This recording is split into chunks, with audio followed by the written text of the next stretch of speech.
Hoje a gente vai analisar uma lei bíblica do ponto de vista cabalístico. Mais especificamente, a lei conhecida como a da filha do sacerdote que retorna para casa. Eu sou Yair Alon e esse é o Zoar Diário.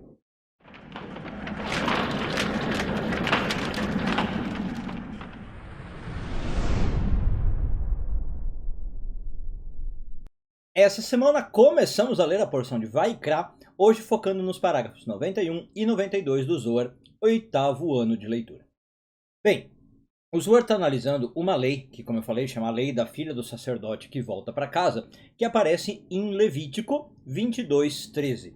E a lei diz basicamente o seguinte: se a filha de um sacerdote saiu de casa, né, para se casar, e aí por algum motivo ela precisa retornar para casa, na verdade não é por qualquer motivo, né? Se ela ficou viúva, o marido dela morreu, ou ela se divorciou, né? Dá para entender, acabou o casamento. E ela não teve filhos, ou seja, ela está sozinha agora no mundo, ela vai voltar para casa. Ela tem todo o direito de voltar para casa do pai, como era na juventude, diz a Bíblia, né? Como se ela não tivesse casado, como se ela ainda fosse a filha do pai normalmente. E aí ela vai passar a comer da comida do pai. Já vou explicar qual é o simbolismo disso. Mas, diz a lei, termina a lei, nenhum estrangeiro pode comer desta comida. Então vamos entender o que está acontecendo. Vamos primeiro do ponto de vista literal, né, para entender qual é a preocupação aqui da Torá, e depois do ponto de vista místico. Bom, a filha de um sacerdote, embora ela não possa ser sacerdote ou sacerdotisa, né, porque na sociedade israelita só os homens eram sacerdotes, ela tem um status especial. Né? Por ser filha de sacerdote, ela vem de uma família sacerdotal, na sociedade israelita isso era definido geneticamente, ela tem um status especial.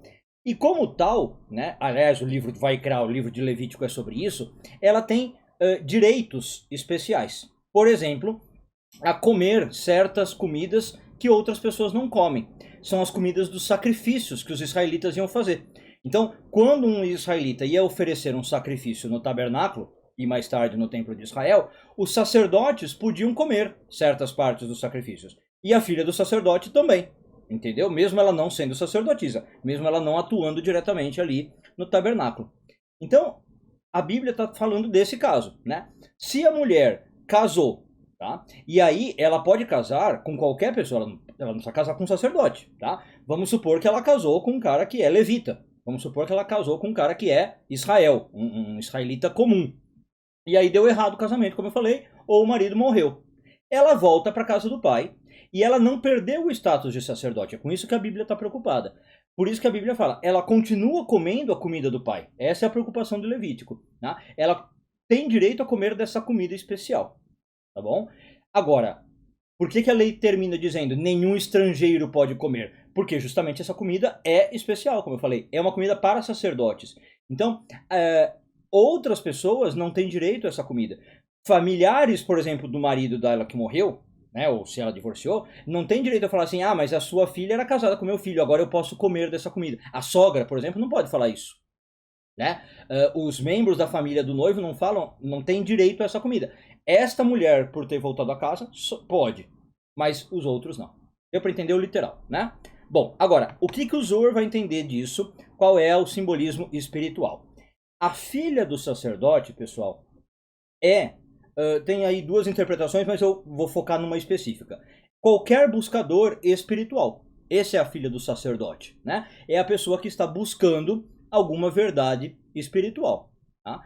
E nesta busca, ela pode sair de casa, tá? Esse é o simbolismo de casar, para ir buscar essas verdades. Então, é aquela pessoa que vai beber em alguma fonte religiosa. Ela vai sondar o budismo, ela vai sondar o shintoísmo, ela vai sondar umbanda, candomblé, judaísmo, islamismo. Né? Ela vai buscar alguma coisa. Tá? Esse é o casamento. Mas, às vezes, não dá certo. Né? Como a gente está falando aqui. Morreu aquela busca que ela fez, ou ela se divorciou de um sistema.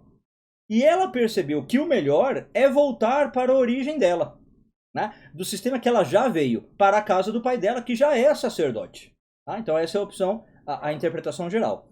No caso mais específico do Zohar, o que ele entende? Que em especial os israelitas. né? Então, às vezes acontece de um israelita, e o israelita está ligado por natureza à Torá, fazer essas incursões fora da Torá. Né? Ele está interessado, como eu falei, deixa eu ver o que o budismo tem a me dar, deixa eu ver o que o shintoísmo tem a oferecer, eu vou sondar outras religiões, outros sistemas.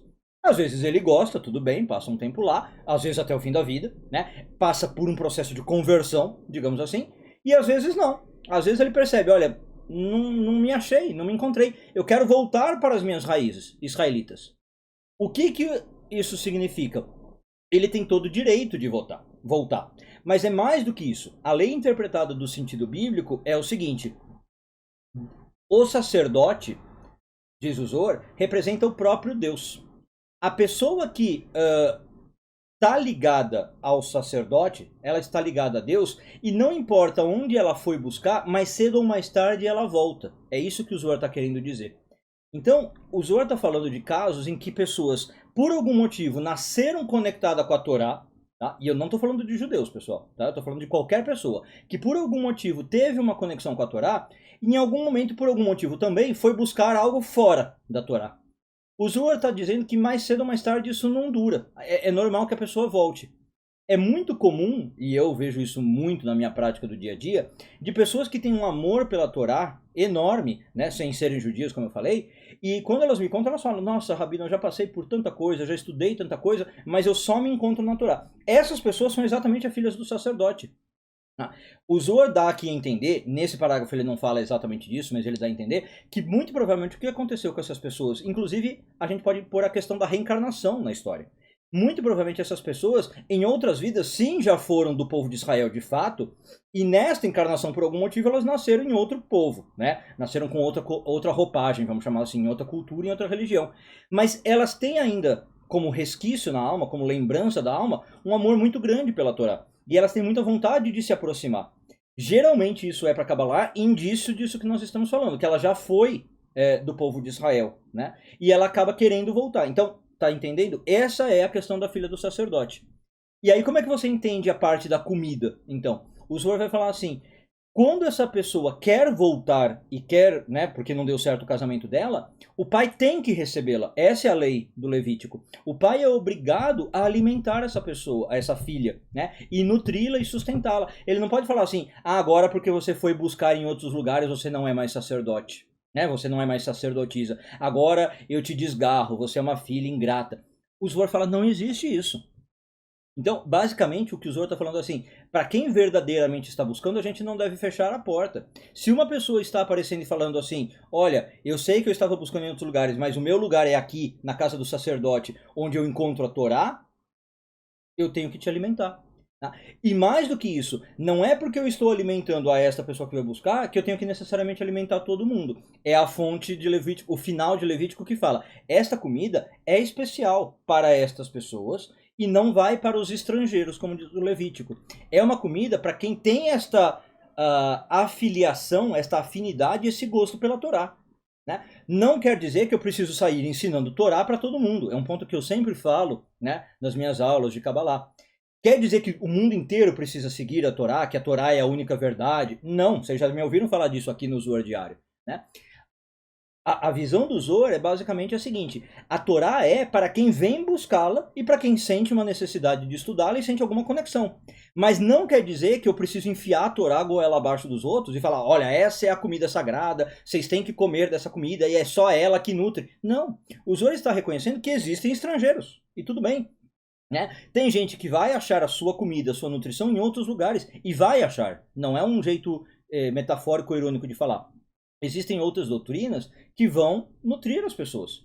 Só que para aquela filha do sacerdote não serviu, percebe? Esse é o ponto. Então, para esta pessoa que percebeu que as outras coisas não serviu e voltou para casa, né, vamos abrir, né, vamos acolhê-la de braços abertos, e eu não tenho que fazer nenhum tipo de julgamento falando, mas você andou por aí agora, né? Como talvez poderia pensar na sociedade israelita, o sacerdote, imagina, falar, minha filha agora vai voltar para casa com um casamento errado. Imagina, que desonra. O Zohar está falando, não tem nada de desonra. Né? Aceite a sua filha, alimente ela normalmente, como se nada tivesse acontecido. Inclusive, qual é a frase que o Levítico usa? Como se fosse na sua juventude. Essa juventude representando o quê? A pureza, né? A inocência, a ingenuidade. Nada aconteceu. O fato dela ter ido casar e ter conhecido um estrangeiro não mudou nada, não maculou em nada essa pessoa. Não é motivo algum para agora você falar que essa comida eu não posso te dar. Percebe? Então, eu acho no fundo aqui uma lição muito bonita do Zohar, né? Uma lição muito inclusiva, dizendo que a Torá eu ia falar que a Torá é para todos, mas de novo, aí fica parecendo que é proselitismo, né? Que eu tenho que ensinar para todos. É para todos que buscam. Né? E independente do que a pessoa tenha passado na vida. Independente se ela já nasceu num ambiente onde a Torá era importante, ela foi buscar fora e voltou. Independente se ela nasceu nesse ambiente e sempre ficou lá. Independente se ela nunca esteve nesse ambiente e quer vir pela primeira vez. Né? Se a pessoa está buscando, damos a ela. É essa a questão. Um bom dia a todos e tudo de bom.